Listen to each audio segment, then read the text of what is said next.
Good morning, happy Easter. Well, it's Easter today, but it might not be Easter when you're watching this. We don't have very much planned. Everybody's still in quarantine, lockdown, whatever you want to call it. But we're going to start off with letting the kids open their Easter baskets. I'm going to make us a family breakfast. And then we'll probably just take some time to get dressed and hang out together. And then we'll go outside and do an egg hunt in the backyard. Later today, we're gonna dye Easter eggs, and I'm gonna cook a good dinner. Quinn and I might bake a dessert. Just a bunch of fun stuff at home. So hope everybody has a good day.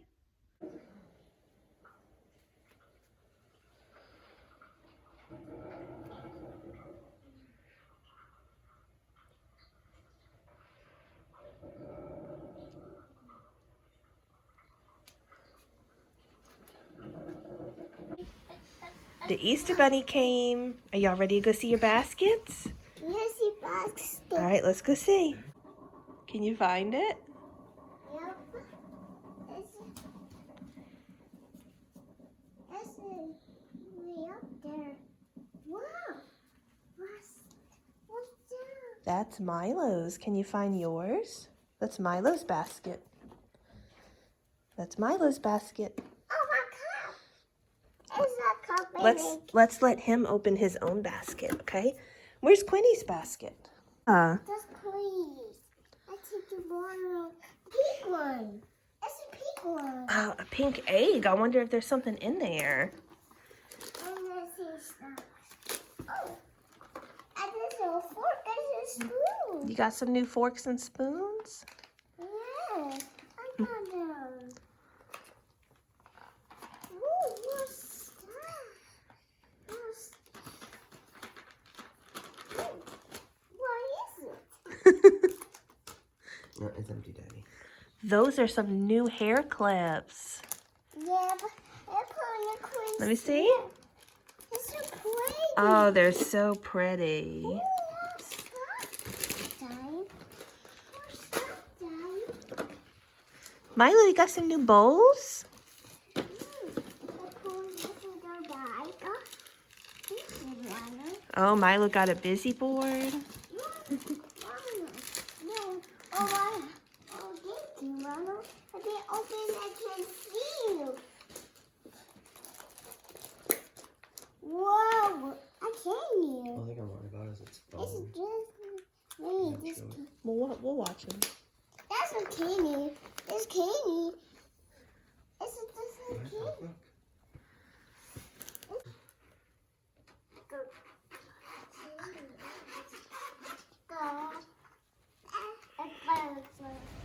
Are y'all ready to go see if there's eggs in the backyard? Yes. Let's go.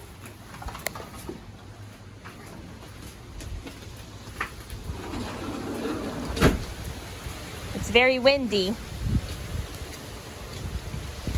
Go find the eggs. You might have to help him a little bit. Oh, look, he got one.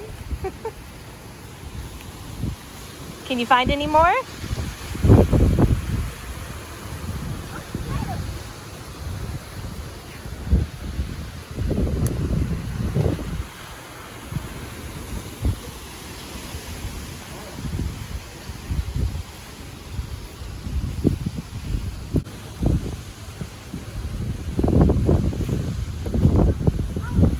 Good job, buddy.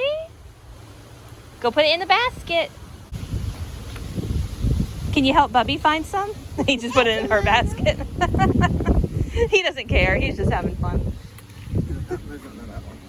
All right, Quinn, let's go find some more.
had to prep the backyard because we're supposed to be getting some pretty severe weather today. I think it's going to wind up mostly just being really high winds. We actually have a tornado warning or watch. I always get those confused. And so we had to get all the stuff inside and take down hanging plants and secure stuff. So it's already pretty windy out there. The kids are napping, so I am going to hard boil some eggs for us to dye in a little bit when they wake up. Continue watching to see how to make the perfect hard boiled egg.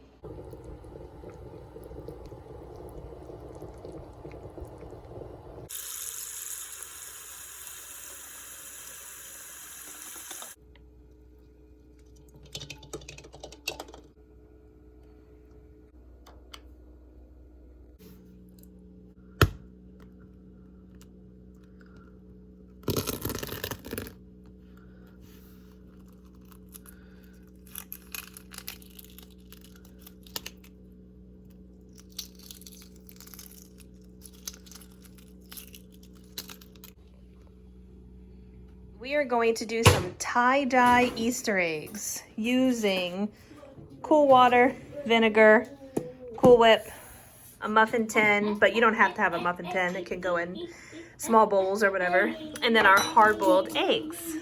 Y'all ready? Yeah, I'm ready. And food coloring. This is all they had, and it's a gel, so we'll have to see how it works because we don't have regular food dye. Oh, that one's We're going to put Cool Whip in each Is there one more? muffin space. This one is with pour here. Mm-hmm. And this one's here. Milo's eating some Cool Whip. It's here. And this one's go here.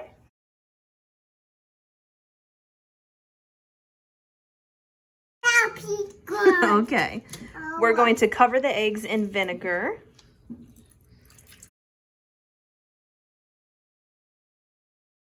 Squirt some food coloring over the Cool Whip stick. And on your side, you just go swirl a little bit, but you don't want to mix it all together. You just want to swirl it. See, that's perfect. And then you take it out. Good job, Quinn.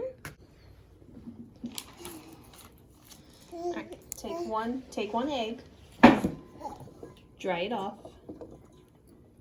with this towel.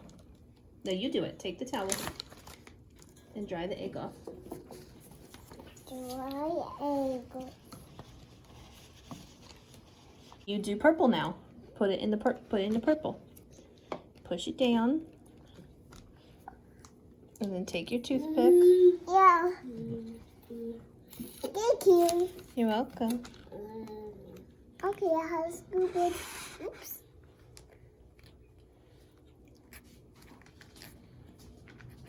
And kind of swirl it all around in the egg. All right, once we get them all swirled around, we just let them sit like that for 10 minutes. Oh, the purple one came out pretty cool, huh? The pink one turned out pretty good. You see that? Tie-dye pink. Oh, green too. Yep. So you take it out, the Cool Whip, put it in the water, rinse it off gently so it doesn't break. Thank you, Mommy. Cool, and then you dry it off. Well, the weather has luckily calmed down. The entire system moved north, so we are very blessed and we're not really getting much of it. There's some still pretty high winds that are making the power go in and out, but that's about it. North Louisiana, Arkansas, parts of Mississippi are getting pretty bad weather, so if you live out there, I hope you're okay, but I definitely feel blessed that it calmed down around here. All right, time to cook dinner. I am making a meatloaf, potatoes au gratin, we just call them cheesy potatoes, and vegetables. And this is the result of everybody being home right now. So let me put all these clean dishes away before I can even cook. This is just from breakfast and lunch. All right, to make a meatloaf really good, what I normally do is take my chopped up peppers, onion, and garlic, and I saute it in a little olive oil and set it to the side, let it cool down, then mix it in with the meat.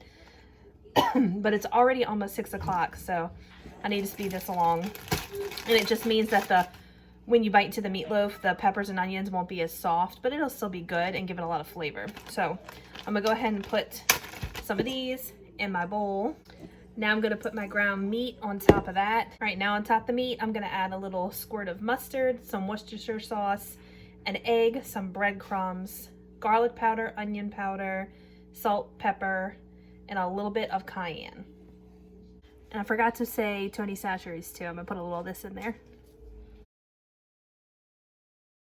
All right, I know most people use a loaf pan, but I normally just make it loaf shape and put it in whatever pan. And it's gonna go in the oven on 375.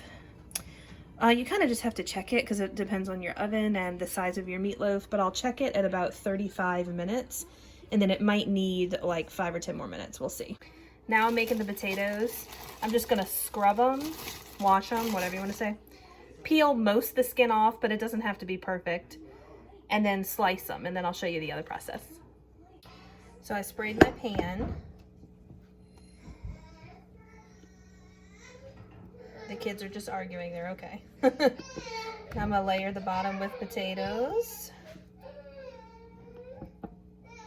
All right, now I'm going to put, I have a big block of butter right now. This is just salted butter. Not healthy, warning. This is not a healthy dish. And then I have some sliced cheese, and I'll put that on top. Then, if I was using unsalted butter, I would put a little sprinkle of salt, but since I'm using salted butter, I'm not doing that. Then I'm gonna put some onions, and I'm just going to keep layering like that. Potatoes, butter, cheese, potatoes, butter, cheese. Trying to cut the butter thinly as possible because it will melt.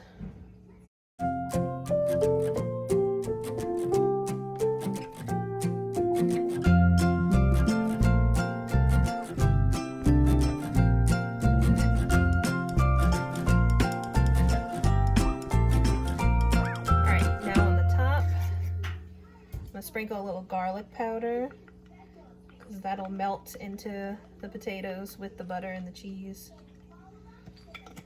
I don't need salt, but I am going to put a little bit of pepper. Then I'm going to put the cover on, let it cook for about 20 minutes, and then take the cover off and let it cook for like another 10 to 15 minutes, but I'll have to check this as well. And then for veggies, I have a bag that's actually stir-fry blend because it's all they had at the grocery. Choices have been limited, you know, during this time. But it's broccoli, carrots, which I would normally roast anyway. And it just has some snap peas, or snow peas rather, added in there. So I might pick those out because I don't think they'll roast very well. And then I'll just put those in a Ziploc bag for later. So now it's just broccoli and carrots. I love roasted broccoli, one of my favorites. I'm gonna drizzle it with olive oil because I'm out of the spray olive oil, which is the easiest. But I just drizzle it. And then I'm gonna put some sea salt, some pepper, and some garlic powder. All right, the meatloaf is done, so I put the vegetables in, and they'll take about 15 minutes. All right, ignore my counters that are now dirty, but I'm going to make a glaze for the top of the meatloaf, and it's just apple cider vinegar, ketchup, and brown sugar. Thank you to my sister Katie for teaching me how to make this because it's really good. My husband loves it.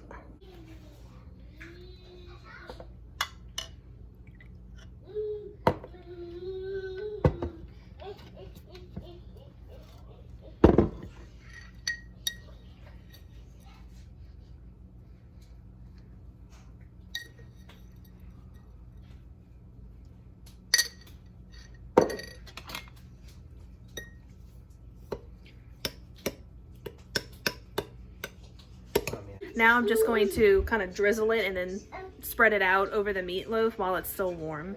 I used to put this on the meatloaf before I cooked it, but we found out that we like it better when it's just put on immediately after.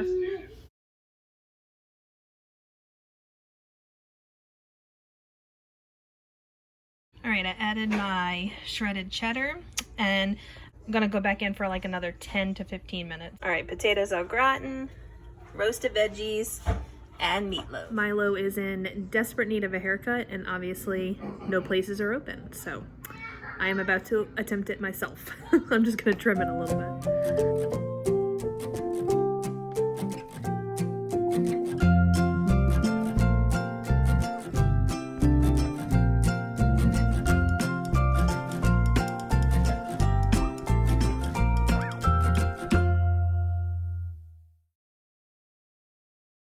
So I actually didn't do too bad on Milo's hair.